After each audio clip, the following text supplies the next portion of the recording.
Grandma's on the floor right now. Auntie's on the floor right now.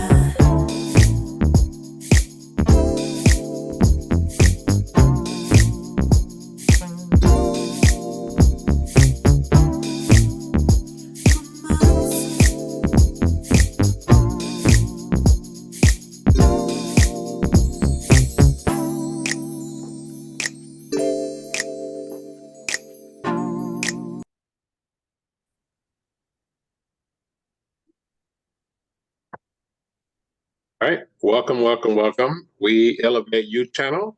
Tonight, we are brought to you by Wealth Elevation Academy, which is headed by Dr. Lee Lewis, myself, Coach James Bond, also Lael Caldwell, and also Frank Lewis, Frank Lewis, and also Paran, and also Dr. Brandy also as well. So we have a phenomenal guest tonight, Susan Ney, and we're going to elevate your mind today, elevate your thought process, elevate your spirit, and most on top of all that, we're going to elevate your person.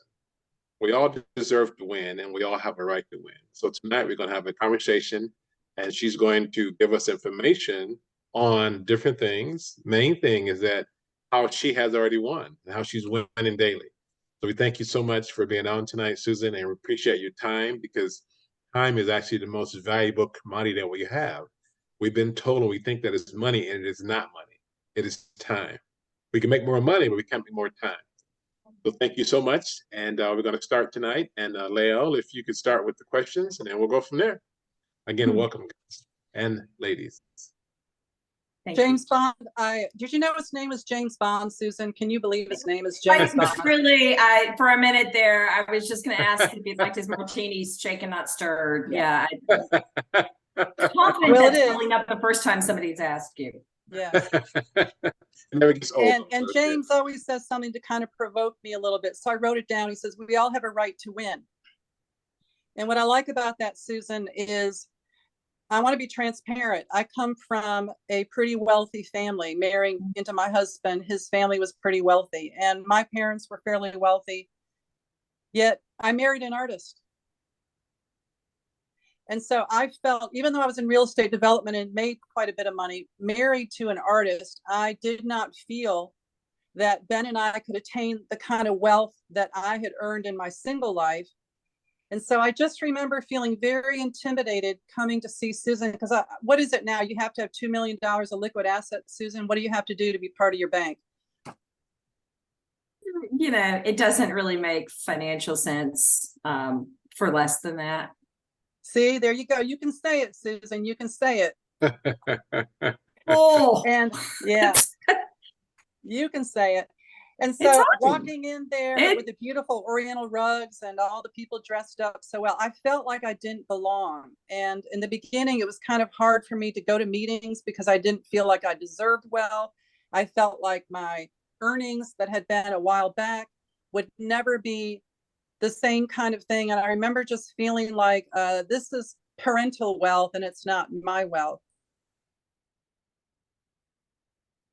Very loved, cared for, and I felt like she was offering me the opportunity that we could have wealth again. And so we just had a meeting recently, and one of the things that they commended us for, which I never commended myself for, is we didn't touch our money. Remember that? We didn't touch our money. And so I want you to share, Susan, what do women need to do to believe that it's possible for them to have wealth? What are the small steps that you see women take to achieve wealth? Thank you so much, Lael, for that question. And that's probably the $64,000 question, not to put a dollar amount on it. I first is that no matter how small, just start. We don't win, contrary maybe to the folks playing in the College World Series. We don't win with home runs. We win by getting up to bat. And this, I think the first the very first step is to know that that's it, that slow and steady wins the race. Not many of us win lottery. You know, I don't play the lottery. It's not worth my dollar. And I applaud people who do it and win. And am I envious? Absolutely.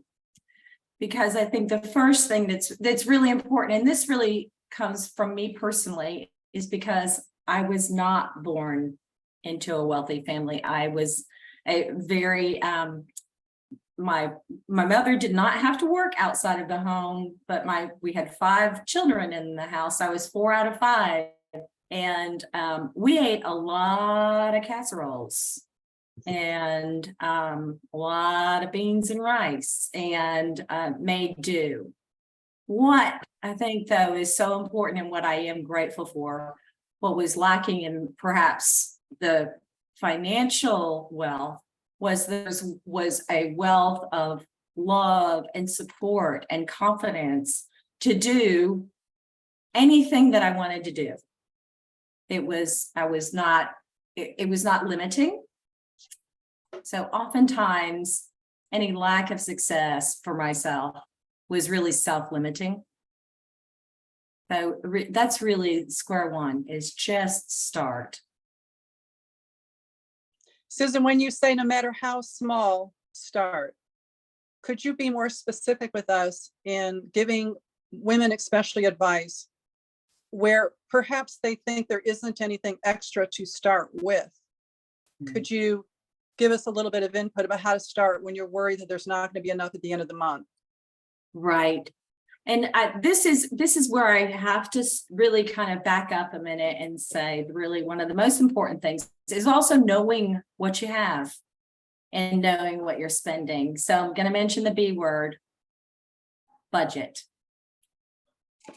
So we have to start out, we have to know how much is coming in.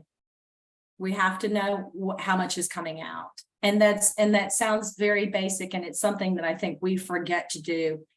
And just, even if it's for a week, start by tracking what you're spending. I mean, as annoying as and awful as this sounds, is literally, I had a financial advisor that told me, for some free advice, to literally write down every penny I spent for a week. I mean, if I spent, $1 at McDonald's for that coffee, write it down. And then by doing that, by knowing what we have, then we know where it's going and where we can eliminate. And when I say start small, I promise you, if someone makes $100 a week, if they can save $1 of it, that's winning. That's a start. So it really doesn't matter how small. It's because it's that discipline that comes from setting that dollar aside. Mm-hmm. Susan, I'm going to share the story first. I remember I wanted to educate my children as to money, and I brought you into that meeting with my daughter Isabel, who just graduated from a college in New York. And you said something funny. You said, "Congratulations, Isabel. We've never had anybody do this before." And she actually managed her money down to 1 penny in her account. Remember that? It's impressive. It really was. Impressive. It was impressive. She wasn't in overdraft. She had a penny. Yet you spoke to Isabel, and y'all have spoken to my son Beck. And people would say, well, why would you share what you have with your teenagers? Why would you share perhaps what may be coming to them? What is your belief about sharing your monetary situation with teenagers, and how do you educate your children in regards to building wealth? Wow, that's a tough question. You didn't tell me these were going to be so hard. I think it's important that we always maintain clear lines of communication. I also, on the other hand, I'm going to talk out of the other side of my mouth and say that I also feel that sometimes sharing too much information may provide a sense of comfort that may breed complacency, which is really the opposite of what we're talking about. So I'm not a parent, and I think anybody that should have those wings that are in Coach Bond's background, because you've got to be a saint. You must be an angel, because I do believe it is important and transparent in leading by example. You know, there was I certainly don't want to monopolize this, but I saw in 60 Minutes several years ago, and it was so profound that that they were actually interviewing this father who's speaking about how to teach their children about finances. And so they went through and said, you know, we don't do enough of it in school, right? We don't start with basic finance in school and really teaching people how to budget and how to not spend more than what they bring home. And so went through some of this, and after all of this exercise, and he was kind of, you know, bragging about, you know, how well he had done with his daughter and how industrious she was, that she was, you know, mowing lawns at 14 and doing all this, and it was great. And they said, well, how do you think she values her dollar now? And he said, oh, I think that she values her dollar. I don't think that she has any idea of the value of mine. And I thought, well, that's it, because what he was saying is, you know, sure, I'll spend dad's money, mom's money without thought. But if she was going to have to spend it out of her own pocket, it was a different story.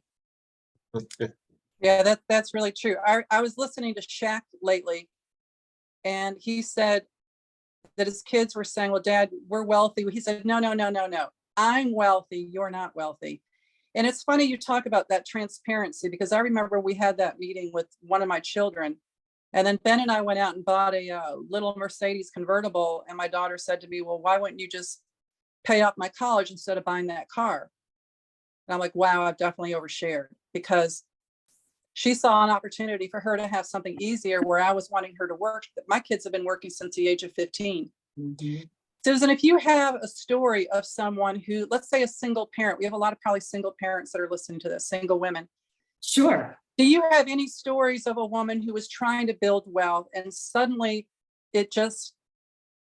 she just finally got the understanding of how to build wealth and went from, but I know your bank requires people to have a lot of stuff in there. But do you have a similar story of people that all of a sudden are able to get off the roller coaster of having enough, not having enough, and suddenly they do? What are the patterns of success? Well, especially with single parents. I will tell you that while I serve wealthy families, I am not one. And nor are a good portion of my fellow employees at our institution.